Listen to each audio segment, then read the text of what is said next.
Hello दोस्तों, नमस्कार। एक बार फिर से आपके अपने यूट्यूब चैनल द सेलेक्ट पर स्वागत करता हूं।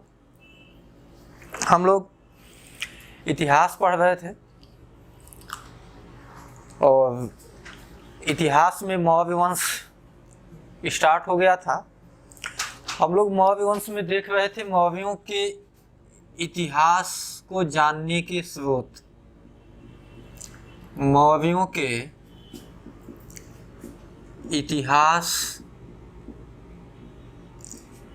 को जानने के स्रोत।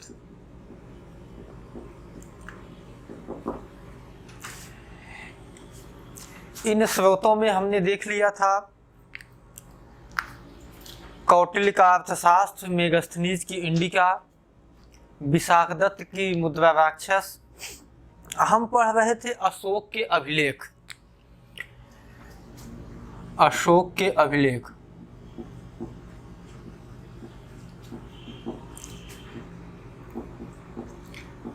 आप लोग बकायदा हेडिंग लगा लीजिए, अशोक के अभिलेख।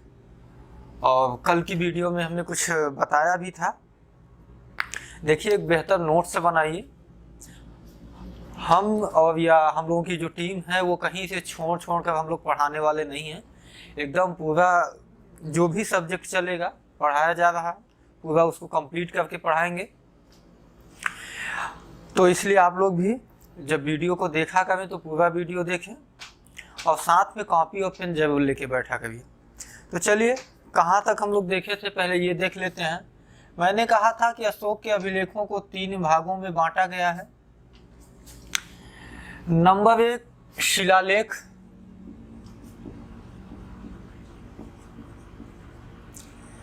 नंबर 2 स्तंभ लेख और नंबर 3 गुहालेख।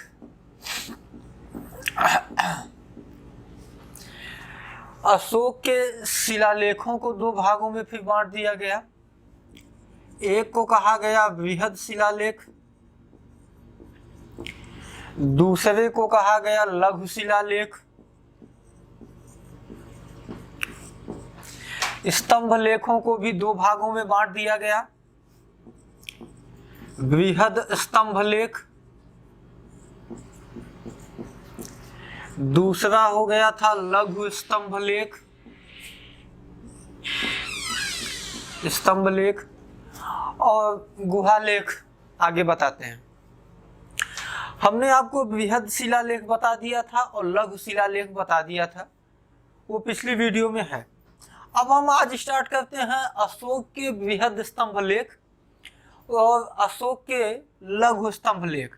देखिए, अशोक के बृहद स्तंभ लेखों की संख्या 6 है। पहला है दिल्ली मेरठ स्तंभ लेख, दूसरा है दिल्ली टोपरा, तीसरा है लौरिया नंदनगढ़, चौथा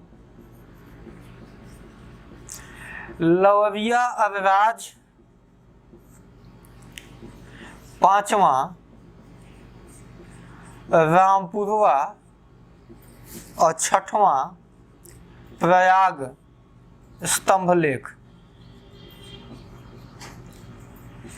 ये कुल 6 उसके बृहद स्तंभ लेख हैं। देखिए दोस्तों, 2 सवाल एग्जाम में खूब पूछे जाते हैं। सवाल नंबर 1 कि अशोक के अभिलेखों की खोज सर्वप्रथम किसने किया था? सर्वप्रथम खोज किसने किया था? तो जवाब आपका होगा 1750 ईस्वी में टिफाइनथेलर ने खोज की थी। उनके द्वारा खोजा गया जो भी उनका कोई अभिलेख था अशोक का, वो दिल्ली मेरठ ही था। तो चूंकि दिल्ली मेरठ स्तंभ लेख की चर्चा यहाँ पर आई, तो मैंने आपको ये भी बताया कि सर्वप्रथम किस अभिलेख की खोज हुई थी। लेकिन अशोक के अभिलेखों को प्रारंभ में पढ़ा नहीं गया था। कहने का मतलब यह है कि टिफान्थेलम ने जब 1750 ईस्वी में अशोक के अभिलेख को खोजा तो उसकी चूंकि भाषा प्राकृत थी और लिपि ब्राह्मी थी, इसलिए उसको उन्होंने पढ़ नहीं पाया था। इसलिए फिर दूसरा सवाल बनता है कि अशोक के अभिलेखों को सर्वप्रथम किसने पढ़ा? तो सर्वप्रथम किसने पढ़ा, इसका जवाब होगा 1837 यानी 1837 में जेम्स प्रिंसेप ने पढ़ा था। और जेम्स प्रिंसेप ने जिस अभिलेख को पढ़ा था उसका नाम था दिल्ली टोपरा। तो पहला खोजा जाने वाला दिल्ली मेरठ, जबकि पढ़ा जाने वाला दिल्ली टोपरा। अब इनका नामकरण दिल्ली मेरठ और दिल्ली टोपरा क्यों है? वो इसलिए है क्योंकि दिल्ली मेरठ स्तंभलेख प्रारंभ में मेरठ में था। तुगलक वंशीय शासक फिरोज शाह तुगलक, और दूसरा जो टोपरा यानी हरियाणा में था उसे भी फिरोज शाह तुगलक ने ले आकर दिल्ली में रखवाया था। तो इन दोनों स्तंभ लेखों को फिरोज शाह तुगलक, एक को मेरठ से एक को हरियाणा के टोपरा से उठवाकर दिल्ली लाया था, इसलिए इनका नाम दिल्ली मेरठ और दिल्ली टोपरा स्तंभ लेख है। अब आगे चलते हैं। लौरिया नंदनगढ़, लौरिया अरराज और रामपुरवा, ये जो तीन बृहद स्तंभ लेख हैं, ये तीनों हैं मिले हैं बिहार के चंपारण जिले से। बिहार के चंपारण जिले से तीनों मिले हुए हैं। तो जब ये तीनों बिहार के चंपारण जिले से मिले हैं, और अगला है प्रयाग स्तंभ लेख। यह पहले था कौशाम्बी में अकबर के पुत्र सलीम, जिसका बाद में राज्याभिषेक के पश्चात उसका नाम पड़ा जहांगीर। तो उस जहांगीर ने इस कौशाम्बी से इसे ले आकर प्रयाग में रखा था, इसलिए इसे प्रयाग स्तंभ लेख कहा जाता है।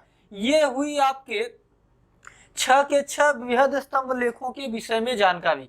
अब एक चीज और जानिए, जैसे मैंने बताया था जो बृहद शिलालेख हैं, तो बृहद शिलालेखों की संख्या 8 है, यानी भारत के 8 स्थानों से मिले हैं, और इन सभी में 14 लेख उत्कीर्ण किए गए हैं, जिसे शिलालेख संख्या 1 से लेकर शिलालेख संख्या 14 तक बताया जाता है। इसी तरीके से बृहद स्तंभ लेख जो हैं, इनकी संख्या 6 है, और इनमें कुल 7 लेख खुदे हुए हैं। इसको ऐसे चित्र में देखिए, हमने माना कि यह स्तंभ लेख है, तो इसमें 1 2 3 4 5 6 7 इस तरीके से 7 लेख खुदे हुए हैं। अब इन लेखों में क्या लिखा गया है, तो इसमें सब इंपॉर्टेंट नहीं है। आप दोस्तों सिर्फ याद रखिएगा बृहद स्तंभ लेख का ये लेख संख्या 2, क्योंकि लेख संख्या 2 में अशोक की धम्म नीति का पता चलता है। अर्थात अशोक की धम्म नीति क्या थी, अशोक का धर्म के विषय में क्या सोचना था, अशोक के अनुसार धर्म की परिभाषा क्या होगी, इसका उल्लेख बृहद स्तंभ के लेख संख्या 2 में है। तो लेख संख्या 2 में क्या लिखा गया है, इसी को हम देखते हैं। देखिए, लेख संख्या 2 में लिखा गया, अपासिनावे बहुकयाने दयादाने सचे सोचे माधवे साधवे च। अब आप लोगों को लगा होगा कि यहाँ बीच में संस्कृत कहाँ से आ गई। ये संस्कृत नहीं है, उस समय की प्राकृत भाषा है। क्या लिखा गया बृहद स्तंभ लेखों की लेख संख्या 2 में? लेख संख्या 2 में लिखा गया, अपासिनावे बहुकयाने दयादाने सचे सोचे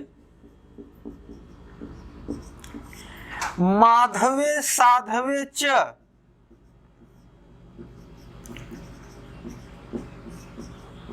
इसका मतलब यह हुआ कि पाप न करना, अपासिनावे पाप न करना, बहुकयाने लोगों का कल्याण करना, दया करना, दान करना, सत्य सोचना, सत्य बोलना, और माधवे मतलब मृदुता का, और साधुवे मतलब साधुता का व्यवहार करना ही धर्म है।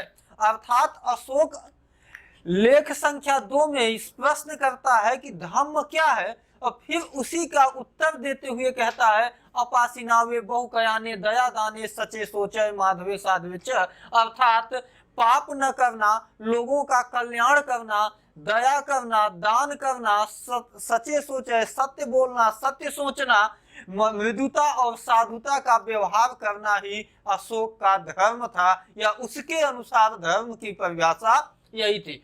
चलिए अब हम आगे बढ़ते हैं, लघु स्तंभ लेख देख लेते हैं। लघु स्तंभ लेखों में पहला लघु स्तंभ लेख है सांची। सांची स्तंभ लेख,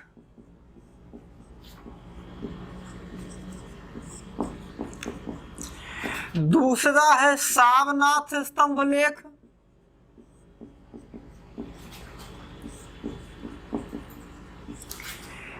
तीसरा है कौशाम्बी स्तंभ लेख,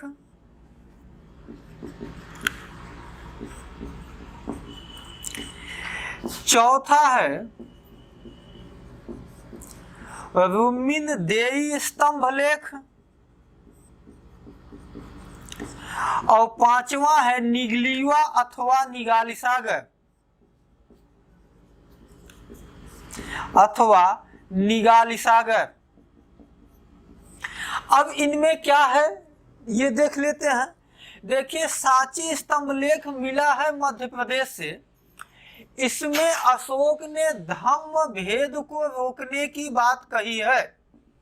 सवाल एग्जाम में पूछता है कि वह कौन सा स्तंभ लेख है जिसमें अशोक ने धम्म भेद को रोकने की बात कही है, तो सांची स्तंभ लेख है। दूसरा सारनाथ स्तंभ लेख, यह उत्तर प्रदेश के बनारस जिले से प्राप्त हुआ है।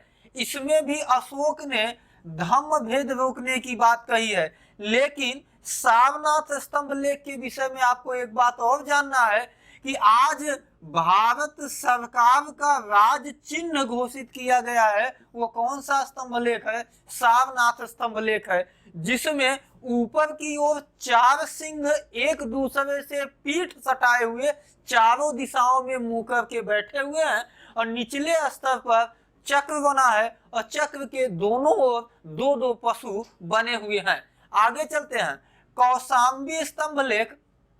इस कौशाम्बी स्तंभ लेख में अशोक की एक रानी कारुवाकी और उसके एक पुत्र तीवर का उल्लेख है, और इसमें रानी कारुवाकी को दान देते हुए दिखलाया गया है।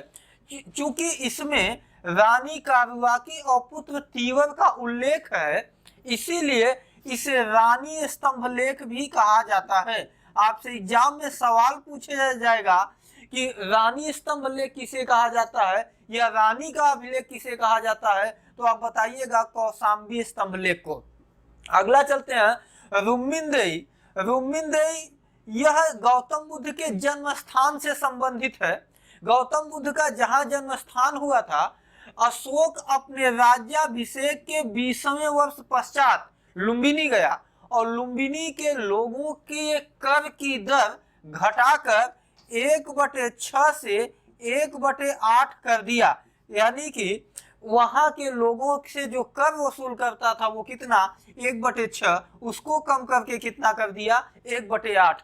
क्योंकि इसका संबंध कर से है रुमिनदेई स्तंभ लेख का, इसीलिए इसे आर्थिक अभिलेख की भी उपमा दी जाती है।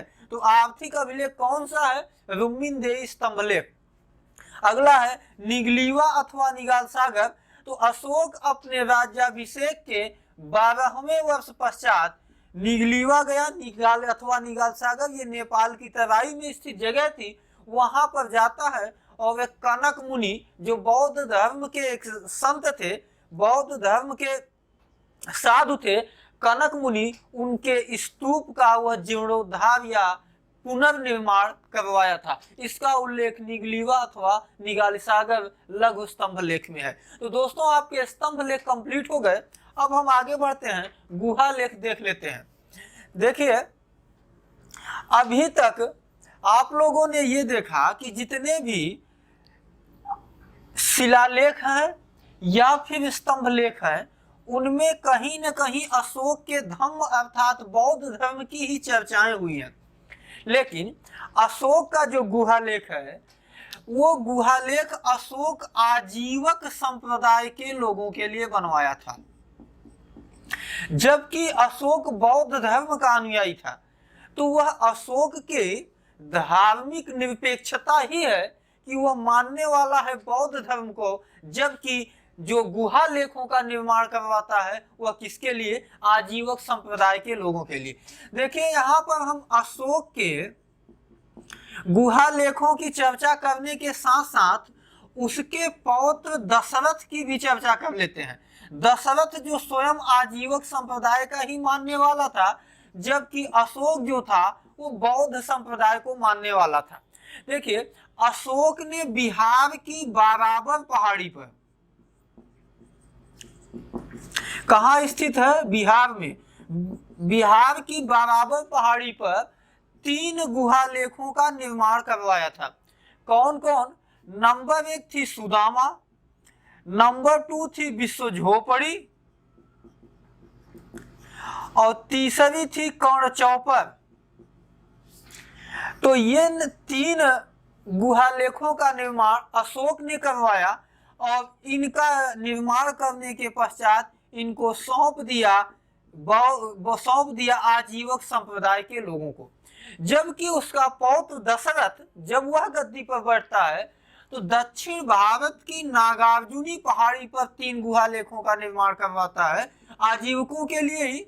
वह तो स्वयं आजीवक था। वो 3 गुफाएं थी गोपी, लोमर्षि और वडथिका। तो गोपी, लोमर्षि और वडथिका ये तीन गुफाएं नागार्जुनी पहाड़ी पर स्थित थी, जबकि सुदामा, विश्व झोपड़ी और कर्ण चौपर ये बिहार की बाराबर पहाड़ी पर स्थित थी।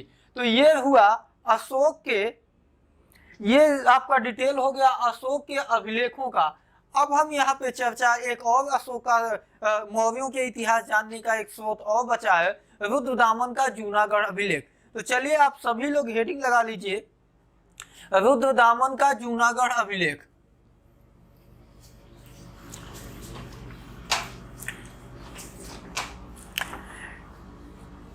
जो स्टूडेंट नए जुड़ रहे हैं वो पिछली वीडियो को देखें, तभी आगे की वीडियो आपको बेहतर समझ में आएगा। और जब भी आप लोग वीडियो देखिए, पूरा वीडियो देखिए, आधा देखने से आप लोगों को आधा अधूरा ही समझ में आएगा। ठीक है, तो हेडिंग लगाइए रुद्रदामन का जूनागढ़ अभिलेख। रुद्रदामन का जूनागढ़ अभिलेख लगा लीजिए हेडिंग सब लोग, रुद्रदामन का जूनागढ़ अभिलेख। तो रुद्रदामन का जूनागढ़ अभिलेख मिला है गुजरात से, क्योंकि जूनागढ़ गुजरात में ही स्थित था। रुद्रदामन शक वंश का शासक था। उसने गुजरात के जूनागढ़ में एक अभिलेख उत्कीर्ण करवाया और यह अभिलेख संस्कृत भाषा में लिखा गया है। ध्यान रखिएगा यहाँ। तो हम आपको ये बता रहे थे कि रुद्रदामन शक वंश का शासक था। उसने जूनागढ़ अभिलेख का उत्कीर्ण करवाया और इस अभिलेख की भाषा संस्कृत थी। आपसे एग्जाम में सवाल कई बार पूछा गया है कि संस्कृत में लिखा गया पहला अभिलेख कौन था, तो आप बताइएगा रुद्रदामन का जूनागढ़ अभिलेख जो किस भाषा में लिखा गया है, संस्कृत भाषा में। आगे बढ़ते हैं। देखिए इस अभिलेख से जानकारी क्या मिलती है। पहली बात तो ये, रुद्रदामन जो शक वंश का शासक है वो मौर्यों के पश्चात उसकी सत्ता आएगी, लेकिन उसमें उसने सुदर्शन झील का उल्लेख किया है। और आपको मैंने बताया था जैन धर्म पढ़ाते समय कि सुदर्शन झील का निर्माण चंद्रगुप्त मौर्य ने करवाया था।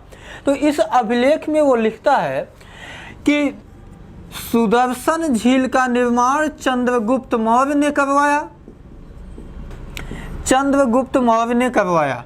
और जिस समय सुदर्शन झील का निर्माण चंद्रगुप्त मौर्य करवाया था, उस समय जूनागढ़ का जो राज्यपाल था वो पुष्यगुप्त वैश्य था।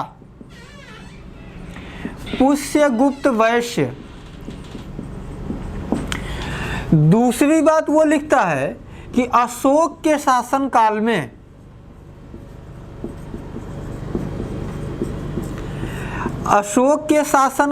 सुदर्शन झील का बांध टूटा तो अशोक ने उसका पुनर्निर्माण करवाया। और जिस समय अशोक सुदर्शन झील के बांध का पुनर्निर्माण करवाया था उस समय वहाँ का राज्यपाल तुषास्फ था। फिर रुद्रदामन कहता है कि मेरे भी शासनकाल में सुदर्शन झील का बांध टूटा तो मैंने भी इसका पुनर्निर्माण करवाया और मेरे समय में वहाँ का राज्यपाल सुविशाख था। इतनी बातें रुद्रदामन के जूनागढ़ अभिलेख में रुद्रदामन लिखवाया था। उसके बाद मौर्योत्तर काल के पश्चात जब भारत में गुप्तों की सत्ता स्थापित होती है तो एक गुप्त शासक था जिसका नाम था स्कंदगुप्त। तो स्कंदगुप्त ने रुद्रदामन के जूनागढ़ अभिलेख में लिखवाया कि मेरे भी शासनकाल में बांध टूटा था और मैंने भी इस बांध का पुनर्निर्माण करवाया था और मेरे शासनकाल में वहाँ का राज्यपाल पर्णदत्त था। ध्यान देने की बात यह है, ये तीन बातें कौन लिखाया है? ये लिखाया रुद्रदामन। और जबकि स्कंदगुप्त ने जो अपने द्वारा पुनर्निर्माण की बात कही है वह स्वयं इसका उत्कीर्ण करवाया है। अब देखिए सवाल क्या बनते हैं। सवाल ये बनता है कि उस अभिलेख का नाम बताइए जिससे तीन राजवंशों के विषय में जानकारी मिलती है। तो रुद्रदामन का जूनागढ़ अभिलेख कौन कौन वंश? मौर्य वंश, शक वंश और गुप्त वंश। वो उस अभिलेख का नाम बताइए जिससे चार शासकों के विषय में जानकारी मिलती है। तब भी जवाब होगा रुद्रदामन का जूनागढ़ अभिलेख। चार शासक चंद्रगुप्त मौर्य, अशोक, रुद्रदामन और स्कंदगुप्त हैं। तो दोस्तों अब जाकर मौर्यों के इतिहास जानने का स्रोत जो था वो समाप्त होता है और हम अब आगे बढ़ते हैं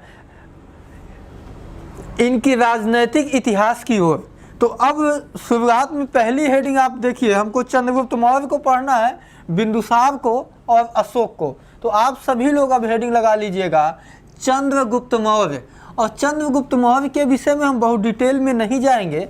कारण यह है कि उसके जीवन से संबंधित जो कुछ भी घटनाएं हैं वो सब हम आप पहले कहानी के तौर पर जानते हैं। हम इतना ऐसी उम्मीद आपसे करते हैं, और नहीं भी जानते हैं तो हम थोड़ा सा उसकी कहानी की भी चर्चा कर ही लेते हैं। देखिए आपको पता है कि नंद वंश के अंतिम शासक घनानंद था। घनानंद ने अपने सभा में चाणक्य अथवा कौटिल्य को अपमानित किया था।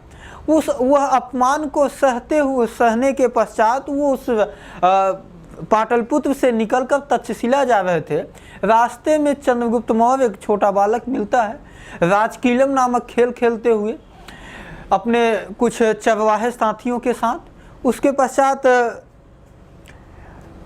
चाणक्य उसकी प्रतिभा को पहचान लेते हैं, फिर उसको लेके जाते हैं तक्षशिला विश्वविद्यालय में शिक्षा दीक्षा प्रदान करते हैं और तत्पश्चात उसके साथ मिलकर एक सेना तैयार करते हैं और फिर 322 ईसा पूर्व में नंद वंश के अंतिम शासक घनानंद को पराजित कर मगध की गद्दी चंद्रगुप्त मौर्य प्राप्त करता है और मगध में एक नए राजवंश मौर्य वंश की नींव पड़ती है। ये हम आप सभी जानते थे। आगे बढ़िए, देखिए उसका राज्याभिषेक आपसे पूछा जाए कि चंद्रगुप्त मौर्य का राज्याभिषेक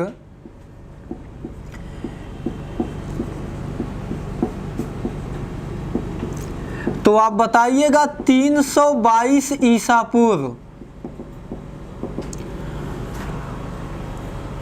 देखिए यूनानी लेखकों ने चंद्रगुप्त मौर्य के कुछ और नामों का उल्लेख किया है, जैसे सैंडवोकोट्स,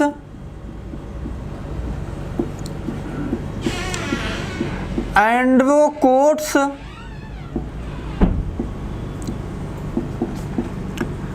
और सैंडवोकोप्टस। ये यूनानी लेखकों ने ये नाम चंद्रगुप्त मौर्य के बताए हैं। लेकिन सैंडवोकोट्स, एंड्रोकोट्स और सैंडवोकोप्टस नाम चंद्रगुप्त मौर्य का ही था।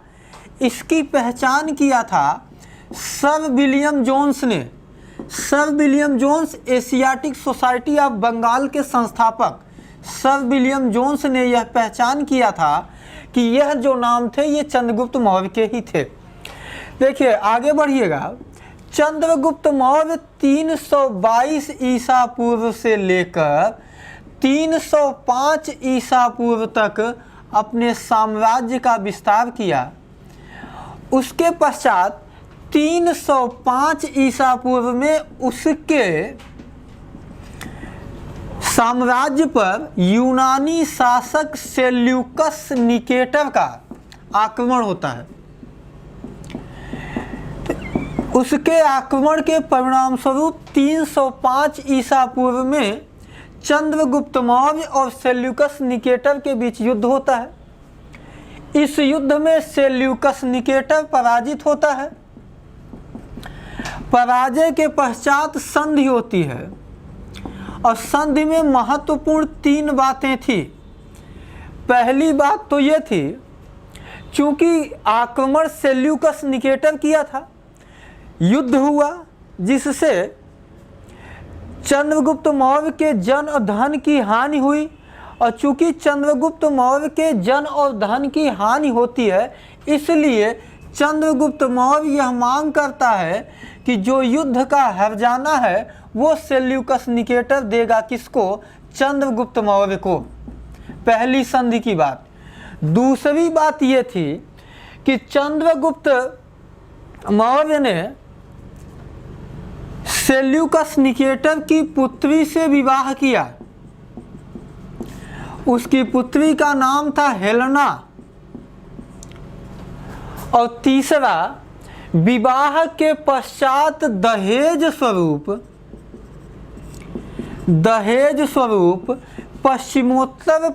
पश्चिमोत्तर क्षेत्र के 4 प्रांत एरिया, अराकोशिया,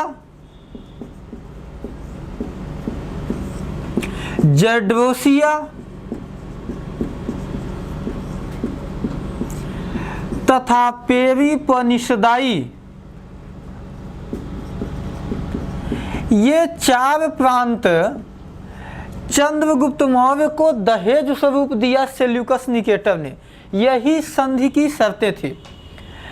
इसके पश्चात आपको पता है कि 304 ईसा पूर्व में सेल्यूकस निकेटर का ही राजदूत मेगास्थनीज भारत आया था और वह 299 ईसा पूर्व तक भारत में रहा था।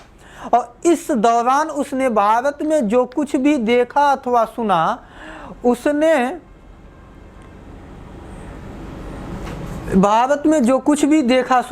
उसने उसे इंडिका नामक पुस्तक में संकलित किया है और इंडिका के विषय में आप डिटेल से पढ़ लिए हैं। अब लास्ट पॉइंट चंद्रगुप्त मौर्य के विषय में आपको ये जानना है कि 299 ईसा पूर्व में उसके साम्राज्य में अकाल पड़ा। अकाल से निपटने के लिए वह भरसक प्रयास करता है, लेकिन तब भी वह जब अकाल से निपटने में असफल रहता है तो वह अपने धार्मिक गुरु भद्रबाहु को लेकर श्रवण बेलगोला की पहाड़ी पर जाता है और संलेखना अथवा संथारा पद्धति से अपना प्राण त्याग देता है। अब जो बच्चे नए होंगे, जो साथी नए होंगे, उनको ये लगा होगा कि संथारा प्रथा या संलेखना पद्धति क्या है। तो दोस्तों, जैन धर्म की वीडियो अपलोड हो चुकी है, जैन धर्म के वीडियो को देखिए, उसमें हमने इसे डिटेल में बताया है। आगे बढ़ते हैं। अब आप लोग हेडिंग लगा लीजिएगा बिंदुसार, क्योंकि चंद्रगुप्त मौर्य की मृत्यु के पश्चात जो अगला शासक बनता है मौर्यों का, वो बिंदुसार ही था।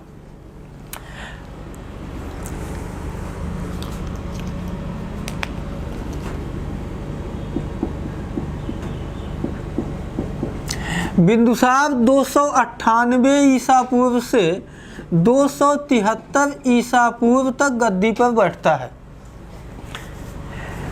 298 ईसा पूर्व से 273 ईसा पूर्व तक। इसका एक अन्य नाम और मिलता है, अमित्रघात। अमित्रघात का शाब्दिक अर्थ होता है शत्रुओं का नाश करने वाला। इसके शासनकाल में मौर्यों का साम्राज्य विस्तार तो नहीं हुआ, लेकिन इतना अवश्य हुआ, इतना इसने अवश्य किया कि जितना चंद्रगुप्त मौर्य साम्राज्य को जीता था, जितने अपने साम्राज्य का विस्तार किया था, उसको बचाए रखने में बिंदुसार सफल रहा था। बिंदुसार के ही शासनकाल में तक्षशिला में विद्रोह होता है। तो इस तक्षशिला में हुए विद्रोह को कुचलने के लिए उसने सर्वप्रथम अपने सबसे बड़े पुत्र सुसीम को भेजता है, लेकिन सुसीम तक्षशिला के विद्रोह को दबाने में असफल होता है। तत्पश्चात बिंदुसार अपने दूसरे पुत्र जो उस समय अशोक, जो उस समय उज्जैन का राज्यपाल था, उसे अब तक्षशिला भेजा जाता है। तो अशोक तक्षशिला पहुंचकर विद्रोह को बड़ी आसानी से कुचलता है और इस विद्रोह को कुचलने के पश्चात अशोक को अब उज्जैन के स्थान पर तक्षशिला का राज्यपाल बना दिया जाता है। यह बिंदुसार के शासनकाल की प्रमुख घटना थी। आपसे एग्जाम में पूछा जाता है तक्षशिला का विद्रोह किसके शासनकाल में हुआ? बिंदुसार के। लेकिन इस विद्रोह को दबाया किसने? तो अशोक ने दबाया था। अशोक आगे जब अशोक के शासनकाल में आएंगे तो हम वहाँ बताएंगे कि अशोक जब उसके शासनकाल में तक्षशिला में कुछ लोगों ने विद्रोह करने की कोशिश किया था और वह अपना हथियार त्याग चुका था, अहिंसा के रास्ते पर चल रहा था, युद्ध नीति के स्थान पर धर्म नीति का पालन कर रहा था, तो उस समय अशोक ने एक धमकी भरा अभिलेख तक्षशिला में लगवाया था। उसने कहा था कि मैं वही चंड अशोक हूँ जिसने अपने 99 भाइयों की हत्या कर कलिंग में कत्लेआम मचाकर तब गद्दी प्राप्त किया हूँ, अतः मुझे हथियार उठाने को मजबूर न किया जाए। उसके इस धमकी मात्र से ही अशोक के शासनकाल में जो तक्षशिला में कुछ लोगों ने सर उठाने की कोशिश किया था वो विद्रोह शांत हो गया था। तो वह था चंड अशोक। आगे बढ़ते हैं। बिंदुसार के शासनकाल में 2 राजदूत भारत में आए हैं। नंबर 1 सीरिया से आया और नंबर 2 मिस्र से। तो सीरिया के उस समय जो शासक थे उनका नाम था एंटियोकस। तो सीरिया नवेश एंटियोकस का राजदूत जो आया था उसका नाम था डाइमेकस। राजदूत डाइमेकस है, शासक एंटियोकस है। कहाँ से आया था? सीरिया से आया था। तो जब डाइमेकस भारत से वापस जाने लगा तो बिंदुसार ने उससे 3 चीज़ों की मांग की थी डाइमेकस से कि ताकि एंटियोकस ये 3 चीज़ें भेजवाएं। नंबर 1 विदेशी मदिरा, नंबर 2 सूखे मेवे और नंबर 3 एक दार्शनिक की मांग किया था। तो एंटियोकस ने ऊपर की 2 चीज़ें, कौन? विदेशी मदिरा और सूखे मेवे तो भिजवाए, लेकिन दार्शनिक भिजवाने से इसलिए मना कर दिया क्योंकि उसने ये कहा हमारे यहाँ किसी इंसान के आदान प्रदान करने की परंपरा नहीं है। अब आगे चलते हैं। मिस्र का जो शासक था उसका नाम था टालमी द्वितीय फिलाडेल्फस। तो टालमी द्वितीय फिलाडेल्फस का जो राजदूत आया था उसका नाम था डायोनिसिस। तो ये दोनों राजदूतों के नाम याद रखिएगा। एंटियोकस का राजदूत डाइमेकस और टालमी द्वितीय फिलाडेल्फस का राजदूत डायोनिसिस। ये दोनों किसके शासनकाल में आए हैं? बिंदुसार के शासनकाल में। आगे चलिए। 273 ईसा पूर्व में बिंदुसार की मृत्यु हो गई। अब अगला जो शासक पढ़ेंगे वो अशोक, लेकिन अशोक का राज्याभिषेक होता है 269 ईसा पूर्व में। तो अब सवाल यह है कि 273 से 269 यानी ये बीच के 4 वर्ष कौन गद्दी पर था? क्या मगध की गद्दी खाली थी, पाटलिपुत्र या मौर्य वंश की गद्दी खाली थी? तो चलिए यही हमको समझना है। अब आप लोग हेडिंग लगा लीजिए अशोक।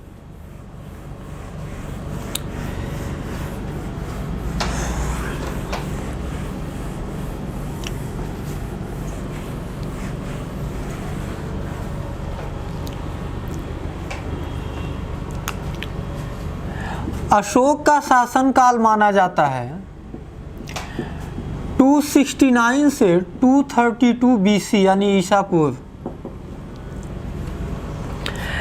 अशोक के पिता का नाम बिंदुसार ही था, लेकिन माता का नाम याद रखिएगा, माता का नाम पूछा गया है कई बार। तो अशोक की माता का नाम था सुभद्रांगी। इसके अलावा उसके कई पुत्र कुणाल, संप्रति, तीवर ये थे। कई पत्नियां थी, तिस्रक्षिता, काव्याकी, पद्मावती, और पुत्रियों का नाम जैसे संघमित्रा, इन सब का नाम मिलता है, तो इनको आप जानते रहिए। लेकिन हम आते हैं अपने टॉपिक पे। टॉपिक ये था कि ये 4 साल जो था, इस 4 साल में बौद्ध एवं जैन ग्रंथों के अनुसार अशोक ने उत्तराधिकार का युद्ध लड़ा था। अब इस उत्तराधिकार के युद्ध में कहा जाता है कि उसने अपने कुल 99 भाइयों की हत्या कर गद्दी प्राप्त किया, और तत्पश्चात फिर वह 269 ईसा पूर्व में अपना राज्याभिषेक करवाता है।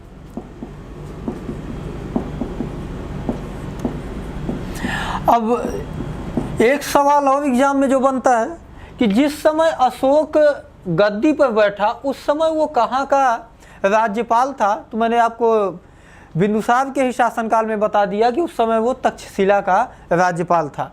अब हम बात कर लेते हैं अशोक के साम्राज्य विस्तार की। पहले हम एक मैप बनाकर ये देखेंगे कि अशोक के साम्राज्य में कौन कौन सा क्षेत्र शामिल था।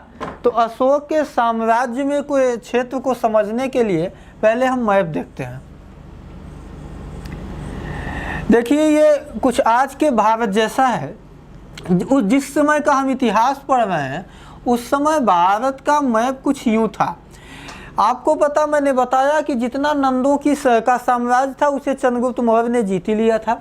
उसके बाद जब एरिया, अराकोसिया, जड्रोसिया और पेरिपनिसदाई वाला क्षेत्र उसे मिल गया तो मतलब कहने का उसकी जो सीमा थी मौर्यों को हिंदुकुश पर्वत तक लगने लगी। लेकिन नीचे जो 3 राज्य थे, चोल, चेर, यहाँ पर चोल थे, ये चेर थे और ये पांड्य थे, ये मौर्यों के साम्राज्य में नहीं था। उसमें से यदि हम चंद्रगुप्त मौर्य और बिंदुसार की बात करें तो उसके क्षेत्र में ये कलिंग आज अगर हम आधुनिक स्थिति की बात करें तो वही उड़ीसा का क्षेत्र कलिंग में आएगा। ये भी मौर्यों के साम्राज्य में नहीं था। और इधर असम यानी कि जो कामरूप का उसे कहा जाता था, इतना क्षेत्र भी मौर्यों के साम्राज्य में नहीं था। तो ये इन क्षेत्रों को छोड़ दिया जाए तो जितना कुछ भी आपको मैप में दिख रहा है ये सभी मौर्यों का साम्राज्य था। इसीलिए कहा जाता है कि जितना बड़ा भारत मौर्यों के समय था उतना बड़ा फिर कभी नहीं हुआ। हाँ, उसके बाद अंग्रेजों के समय में भारत का विस्तार था, लेकिन वो भी अफगानिस्तान का क्षेत्र उन्होंने नहीं। आप लोग इतिहास पढ़े होंगे, आंग्ल अफगान युद्धों में एक तरीके से अंग्रेजों को पराजय ही मिली थी। लेकिन जितना बड़ा भारत मौर्यों के समय में था उतना बड़ा फिर कभी नहीं हुआ। लेकिन जब अशोक गद्दी पर बैठता है तो अशोक ये सब समस्त क्षेत्र वो पाता ही है। लेकिन अशोक ने जो साम्राज्य विस्तार किया, यहाँ उसकी राजधानी मगध है, यहाँ से उसने कलिंग पर आक्रमण किया था। तो अशोक के कलिंग पर आक्रमण करने की समय मानी जाती है 261 ईसा पूर्व, यानी कि अशोक अपने राज्याभिषेक के 8वें वर्ष पश्चात कलिंग पर आक्रमण किया। अब कलिंग पर आक्रमण करने के कारण क्या हो सकते हैं? देखिए, पहली बात तो ये जानिए कि अशोक एक साम्राज्यवादी शासक था। कोई भी साम्राज्यवादी विचारधारा का पोषक शासक वो कभी यह नहीं स्वीकार कर सकता कि उसकी राजधानी से चंद दूरी पर कोई एक स्वतंत्र राज्य रहे। तो पहला कारण ये था कि उसकी अपनी जो साम्राज्यवादी विचारधारा थी, साम्राज्यवादी विचारधारा से प्रेरित होकर वह कलिंग को स्वतंत्र नहीं छोड़ना चाहता था, इसलिए आक्रमण किया कलिंग पर। यह पहला कारण। दूसरा कारण यह था कि कलिंग की सीमा पर ही में ही एक बंदरगाह था जिसे उस समय कहा जाता था ताम्रलिप्ति बंदरगाह। देखिए, साम्राज्य या सत्ता मजबूत करने के लिए धन की भी आवश्यकता होती है, और प्राचीन अगर हम भारत के की आर्थिक स्थिति की बात करें तो आप लोग एक कहावत तो सुनते ही हैं कि भारत को सोने की चिड़िया। तो सोने की चिड़िया ऐसे नहीं कहा जाता था, यहाँ सोने और चांदी की उतनी खाने नहीं थी, बल्कि जो कुछ भारत का व्यापार दुनिया के अन्य देशों से होता था वो भारत के हिसाब से होता था, यानी भारत के संदर्भ में, भारत के हित में होता था। उस व्यापार से भारत को अधिक से अधिक, ज़्यादा से ज़्यादा लाभ मिलता था। तो ये जो ताम्रलिप्ति बंदरगाह था उस समय इसी बंदरगाह से इधर जावा, सुमात्रा, श्रीलंका, इंडोनेशिया, मालदीव, इधर बर्मा, इन सभी देशों में जो व्यापार करने का एकमात्र बंदरगाह था वो ताम्रलिप्ति बंदरगाह था। और उस पर आधिपत्य किसका था? कलिंग पर। अशोक चाहता था यदि ताम्रलिप्ति बंदरगाह पर उसका आधिपत्य हो जाएगा तो ये पूर्व हो गया, ये दक्षिण हो गया, तो दक्षिण पूर्व एशियाई देशों से उसके व्यापार के रास्ते खुल जाएंगे, उसका व्यापार पर एकाधिकार होगा, जिससे उसकी साम्राज्य की आर्थिक स्थिति भी मजबूत होगी। तो दूसरा प्रमुख कारण जो था वो ताम्रलिप्ति बंदरगाह था।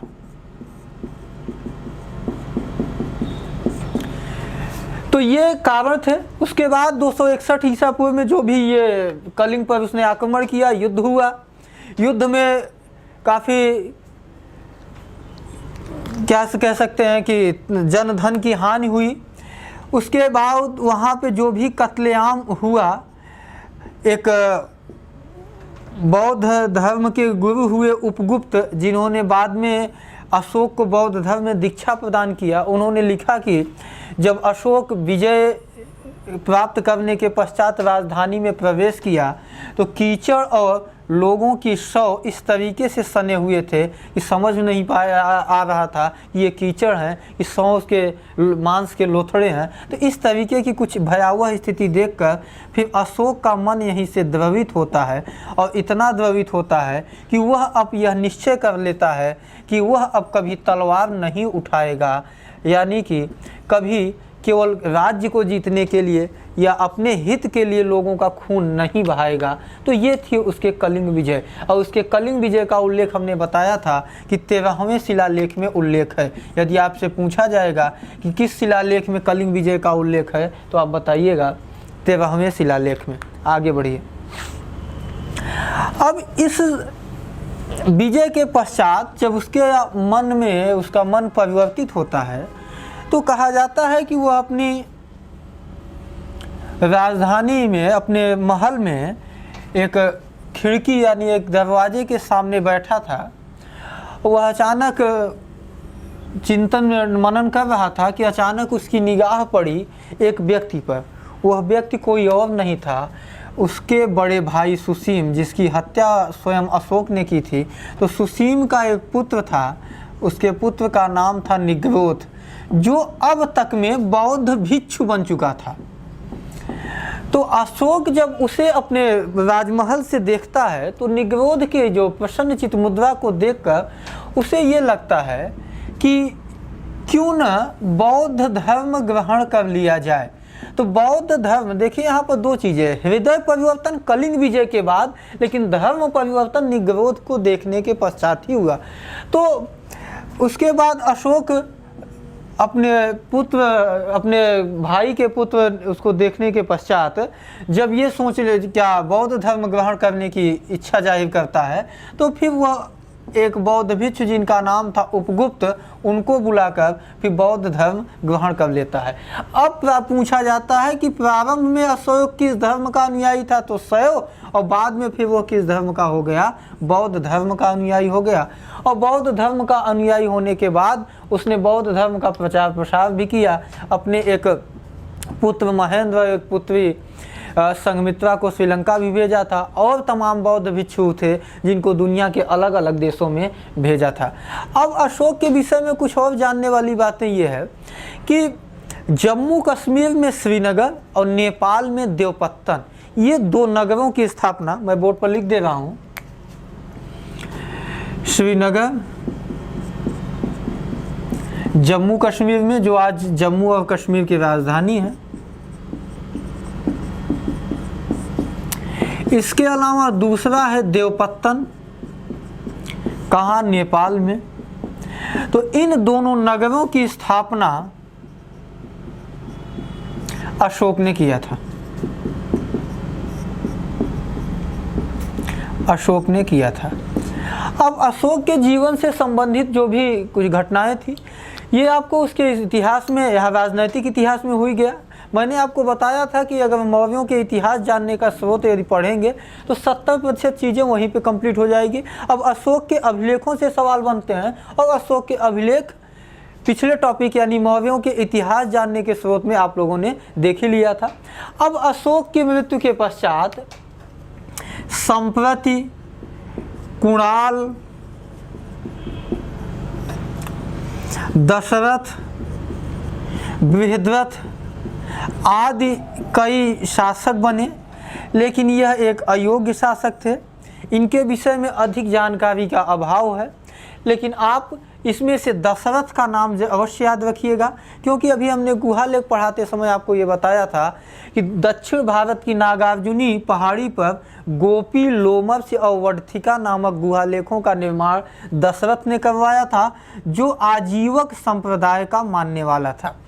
और बृहद्रथ का नाम इसलिए याद रखिएगा कि बृहद्रथ मौर्यों का अंतिम शासक था।